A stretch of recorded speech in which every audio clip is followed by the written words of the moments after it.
Welcome to the second episode in this series on Britain's reptiles. The first episode focused on our native lizards and how historic climate changes have affected our reptiles. In today's episode, we'll be learning all about our native snakes, including how to identify them, where you can find them, and if any of them are dangerous. A lot of people may be surprised to know that we have snakes in the UK, but snakes can be found all across England, Wales and mainland Scotland, but are naturally absent from Ireland. We have 3 native snakes in Britain: the barred grass snake, the adder and the smooth snake. Our most common snake is the barred grass snake.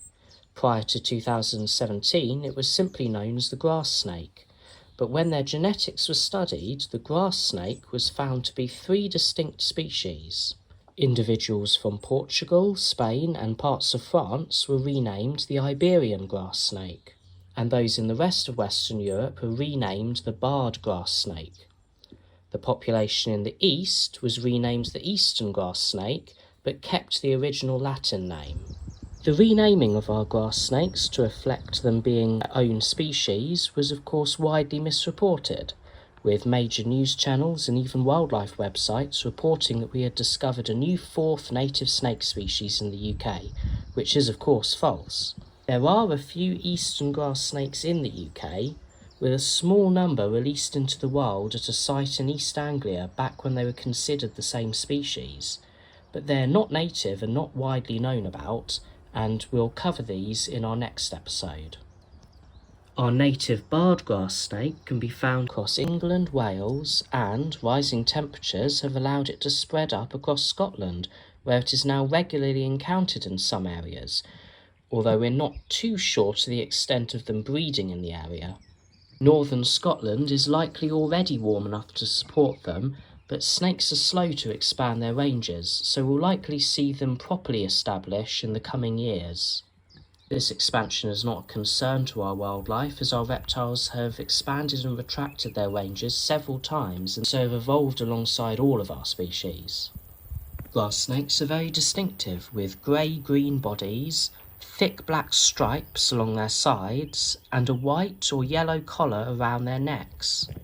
Individuals can vary slightly in the length of these stripes, the brightness of their collar, and slight differences in the shade of their body colour, but not by very much.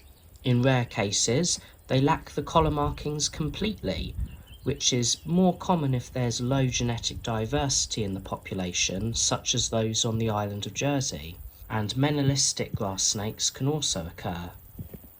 Female grass snakes are larger than males, typically around 80 centimetres to a metre long, though in the rare case they live long enough, they can even reach lengths of over 1.5 metres, making them our largest snake.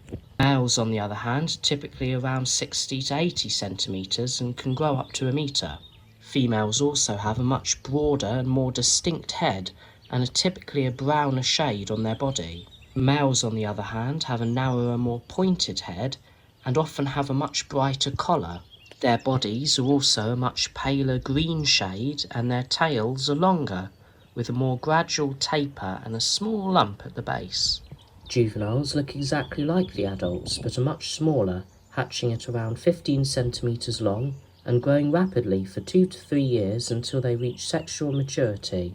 Like all reptiles, they continue growing even as adults, but their growth will slow down the larger and older they get, and grass snakes can live up to 25 years.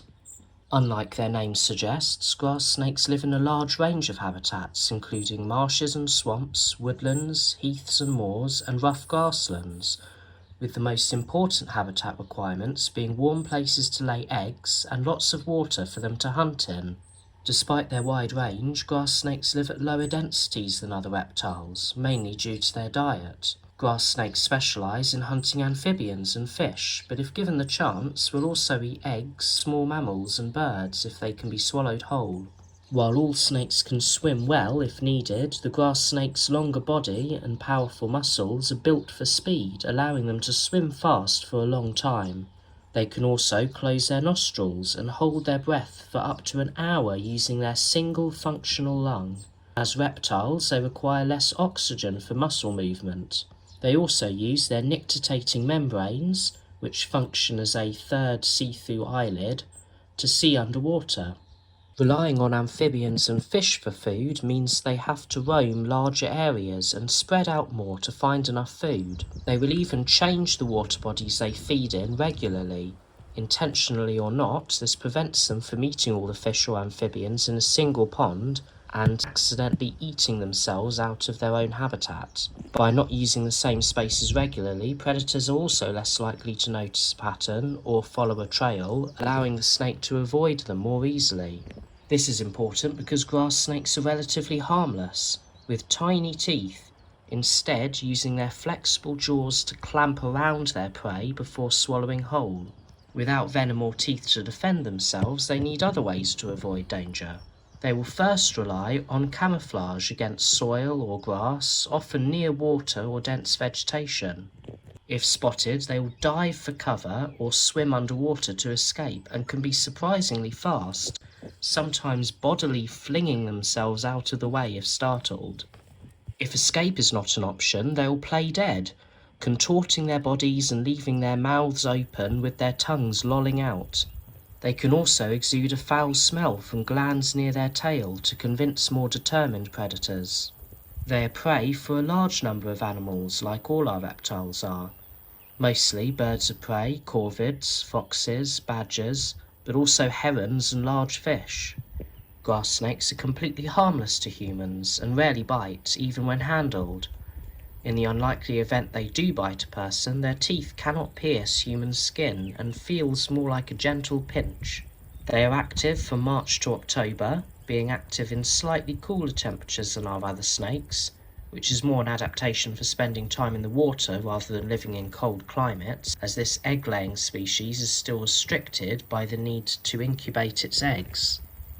Grass snakes will bask in the sun to warm up, normally in sheltered, undisturbed areas near water, under bushes, or within long grass, which makes them hard to find. They will also warm up under objects if they are hot enough. Sometimes they'll return to the same basking spot after being disturbed, but mostly they will move on to another area, and their tendency to roam means they don't always bask in the same spots day to day. After emerging from hibernation, or rather brumation as it's called in reptiles, the breeding season starts in April and early May. Unlike other reptiles that display to each other or fight and hold territories, grass snakes form a mating ball instead. Males will seek out the much larger females and mate with any that are receptive. And if multiple males are nearby, they will also attempt to mate, resulting in a sort of wrestling match with multiple males all trying to mate with the female at the same time. The female will leave after successfully mating with one or multiple mates, and will start the search for a nest site. Nest sites can be rare and hard to find, required to be within a certain temperature range through both the day and night to properly incubate the eggs. Common choices are compost heaps, where the breakdown of plant material generates heat, as well as warming up quickly in the sun.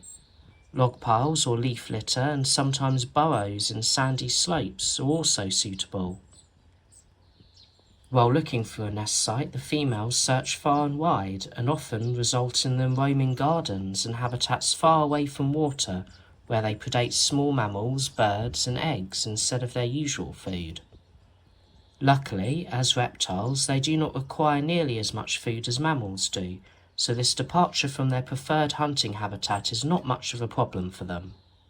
Once she has found a suitable nest, she will lay up to 40 leathery eggs during late June to July. These eggs have a thick but malleable shell designed for insulation. She then leaves the nest and will only possibly return next year to lay another clutch. The juveniles will hatch in August or early September and already resemble miniature adults. They quickly disperse through the undergrowth and will feed on small amphibians such as young toads, which will also be dispersing away from the water at this time.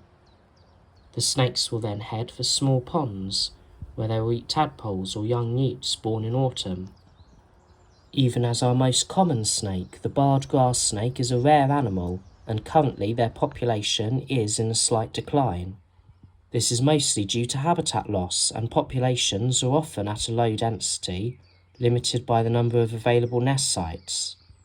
The loss of rough grassland and natural riverbanks across the UK, and the heavy pollution of our waterways in recent years, is a driving factor in these declines, both in the snakes, the amphibians they rely on, and the invertebrate base of all our aquatic habitats. Gardens with compost heaps and ponds could provide important habitat in the future, and conservation work to improving the health of our grasslands and waterways will likely see their population stabilise again. Our next most common snake is the adder, Britain's only venomous snake, and the only one that isn't completely harmless to humans. The adder is technically our most widespread snake, though it is not as common as the grass snake, with a patchy distribution across England, Wales and mainland Scotland. The reason for this patchy distribution is the adder's habitat requirements. They require rough, open habitat such as coastal dunes, rough grassland, heathland and moorland, as well as the edges of woodlands that border these habitats. Within these areas they live at high densities though, requiring smaller patches of habitat than the grass snakes to be happy. Identifying an adder is important, and luckily very easy. Adders sport a very distinctive and very obvious zigzag pattern down their backs. The only exception to this are menelistic adders, which are completely black and are surprisingly common in the northern, more colder parts of their range. Their colour allows them to warm up quicker and find mates before other males are ready to, but are often spotted by predators more easily. This trade-off seems to be working though, as menelistic adders are quite common in areas where they occur. Adders also have red eyes with vertical slits, which are both unique traits among British reptiles. They also have a very flat head that is distinct from their neck. Their sex and age can also be seen in their body colour. Males are silver or grey with black markings, females are brown or sandy with dark brown or black markings, and juveniles are reddish-brown with dark red-brown markings. These snakes are our smallest, potentially growing up to 85 centimetres long in the UK, but on average adults are only around 50 to 60 centimetres. Females are larger than the males, and like our other snakes, they never really fully stop growing. Their distribution indicates just how well adapted these snakes are to cold climates, and they are found much further north than the UK in Scandinavia, living as far north as the Arctic Circle. They do not lay eggs, instead retaining soft eggs inside their bodies to incubate them with their body heat in what is known as ovoviviparity. They also bask directly in the sun, relying on their camouflage and their venomous bite to protect them in the open, which helps them warm up quicker than our other reptiles. They can also bend their ribs to flatten their bodies out, helping them soak up the sun's warmth a lot quicker. Their physiology also allows them to move at slightly lower temperatures, and on hot days they'll even avoid the heat of the day entirely and be active instead during the evening and sometimes even the night. Lastly, their mammalian prey provides a rich source of food, and as an ambush predator they do not require a lot of energy to hunt. Instead, they use their venomous bite before leisurely following the prey until it dies. As such, adders emerge from hibernation very early, around the very beginning of March, and remain active until the end of October, the same as our common lizards, which are also very well adapted to cold climates. They often hibernate in groups, using the same spot every year, and as they emerge they will all seek out the nearest basking spot to warm up together to help their metabolism get back to normal after brumation. This is also when they're at their most vulnerable. After warming up, the snakes go their separate ways, becoming solitary for the rest of the year. After a few weeks, the mating season begins, and males will shed their skin before setting off to find a mate, using their tongues to track females by scent. Having found a mate, the male will then guard her and will initiate courtship, where he will rub his body along the female while flicking his tongue along her body, in an attempt to impress her. Oftentimes, other males will also find them, prompting the males to fight over the female. They rear up and entwine their bodies in a non-violent display known as dancing, but is actually more of a wrestling match, with each attempting to pin the other down. This lasts a few minutes at most, with the losing male quickly leaving to find another female. Mating involves the snakes entwining their bodies together into a curled-up ball that can last several minutes, after which the female leaves and ceases producing her pheromone trail. She will incubate about 9 eggs inside her for almost 4 months. When they are born, they scatter into the undergrowth and they won't eat their first meal until they have emerged from hibernation the following year. This takes such a toll on the females that they may skip breeding for a year just to recover. After mating, adders turn their attention to finding food, which will be their first meal in over 6 months. Their diet mainly consists of small mammals such as mice, voles and shrews, but also includes small birds and their eggs, amphibians and sometimes other reptiles. Despite their venom, though, they are still prey for many animals themselves, particularly birds of prey as well as corvids, badgers, foxes and smooth snakes. So, are adders dangerous? These snakes are incredibly shy, and by sensing vibrations in the soil, they will mostly flee before you get anywhere near them. You are most likely to encounter an adder while it is still warming up in the open, when it may not have enough energy to slip away quickly. Instead, it will stay still and rely on camouflage. This can often be on the sides of paths next to vegetation, which can make them hard to spot.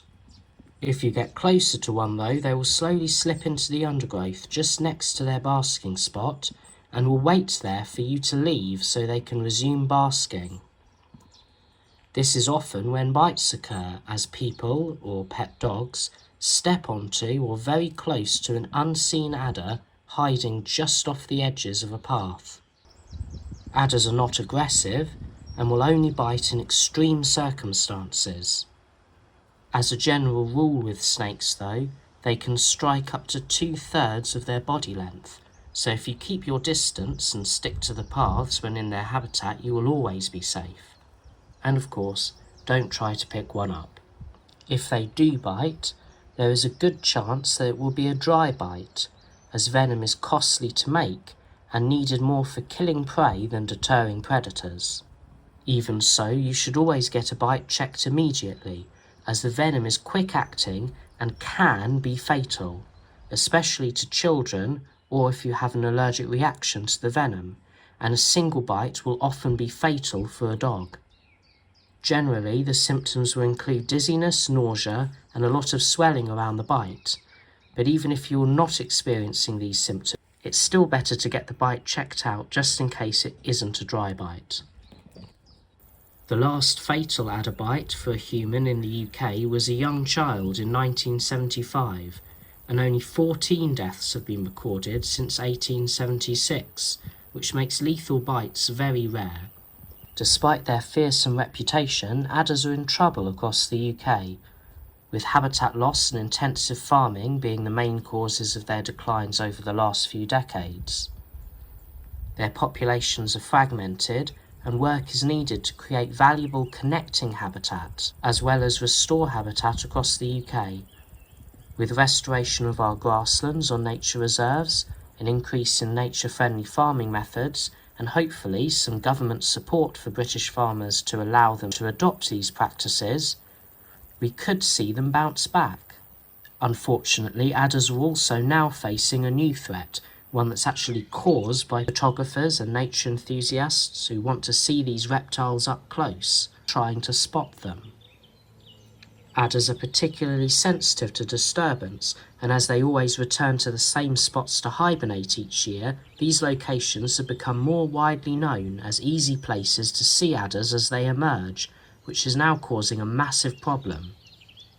While emerging from hibernation, adders are sluggish and haven't eaten in months. They need to warm up to return to their normal metabolism, allowing their organs to work properly and speeding up the production of sperm in males. Being disturbed in this state, and having to spend what little energy they have left fleeing, particularly when their metabolism hasn't returned to normal, can outright kill them, lead to organ failure, or simply prevent them from reaching breeding condition for that year. In fact, at least one hibernation site has been completely lost due to this disturbance. When people walk through their habitat, they might not know that they've even scared an adder away, as they can detect you long before you detect them. A lot of emerging adders, though, will not look as if they are being disturbed, even if they are, with many sitting still and relying on their camouflage instead of moving in their cold state. They will still be stressed, causing them to burn more energy and produce stress hormones, which, over prolonged periods of time, can cause organ issues. Because of this, it means that a lot of well-intentioned people who do not realise they are causing harm are also responsible. Enjoying these wild species is important for many people, but all too often people will put their enjoyment over the welfare of the animals, chasing them for a photo, trying to pick them up. Adders can be watched and photographed from a long distance when emerging, with binoculars and long lenses, and can be seen all year round basking on the sides of paths across Britain. By keeping a distance and sticking to paths, you can watch these emerging adders quite safely without fear of disturbing or causing them any harm. Our last and rarest native snake is the smooth snake. This secretive reptile is found in only a few places in the UK, those being the heathlands of Dorset and the western heathlands of the South Downs, as well as a newly released population near Exeter. There's a small chance there could be more populations of this reptile hiding on other heathlands around southern England too, as they are very difficult to find. Smooth snakes are not well adapted to the cold, and in Britain they can only be found on sandy lowland heaths, which are our warmest habitat. They spend almost all their lives hiding deep within heather, and do not come out to bask at all, instead warming up underneath vegetation or objects where it is safe, and the still air is warmer than it is outside.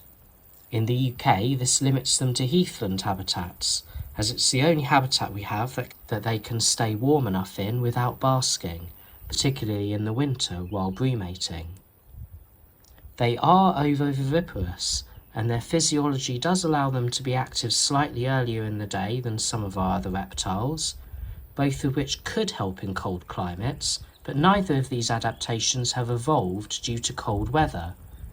Instead, they likely retain their eggs for protection, as safe nest sites on heathlands for them would be hard to find, and being active earlier in the day helps them catch their main prey, which is other reptiles. Smooth snakes usually grow to about 60 to 70 centimetres in length, but can potentially reach 90. Females are larger than males and have a shorter tail, with a pale, sandy cream-coloured underbelly, while males have an orange tone to their undersides.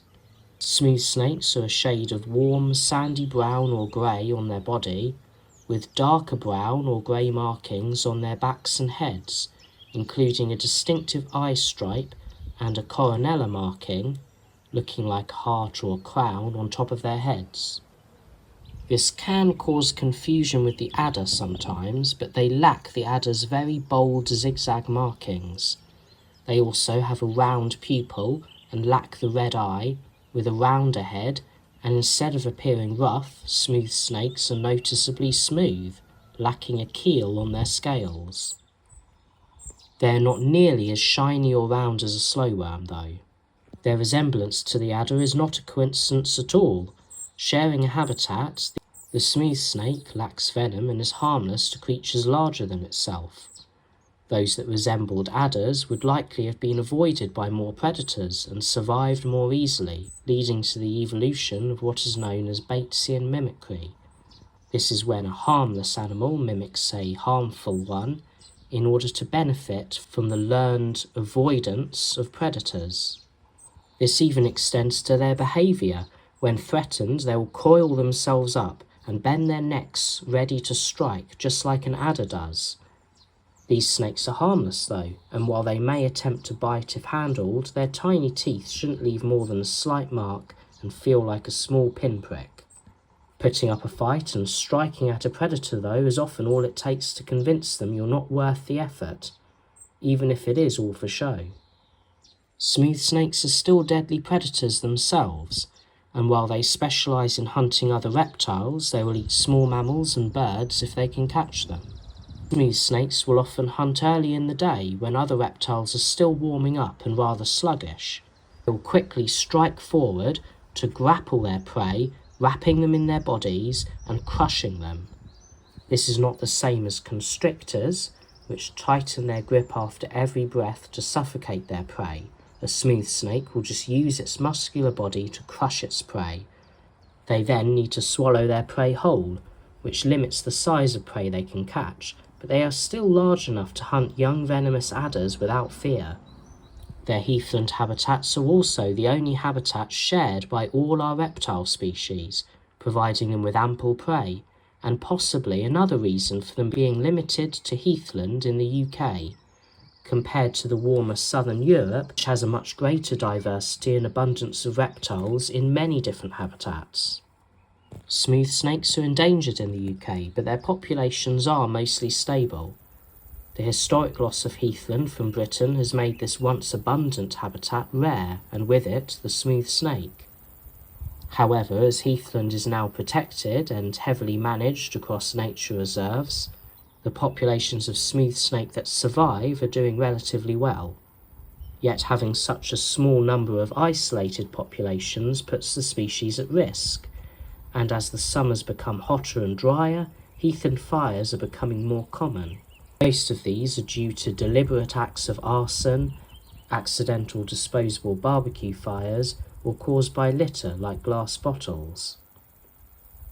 In an effort to protect this species, habitat management on heathland has been vital for maintaining the health of the habitat, something I go into more detail about in the previous video when talking about sand lizards. However, this isn't the only work going into protecting smooth snakes. Reintroductions are also being implemented, with a new population being set up near Exeter and hopefully some more to follow. These reintroductions will help restore some of their historic range and help reduce the risk of anything happening to any of their last remaining populations in Britain. I hope you enjoyed this episode on our native snake species. If you like this video, please click the like button and stay tuned for our next episode on Britain's non-native reptiles. Thank you for watching. I'll see you in the next one.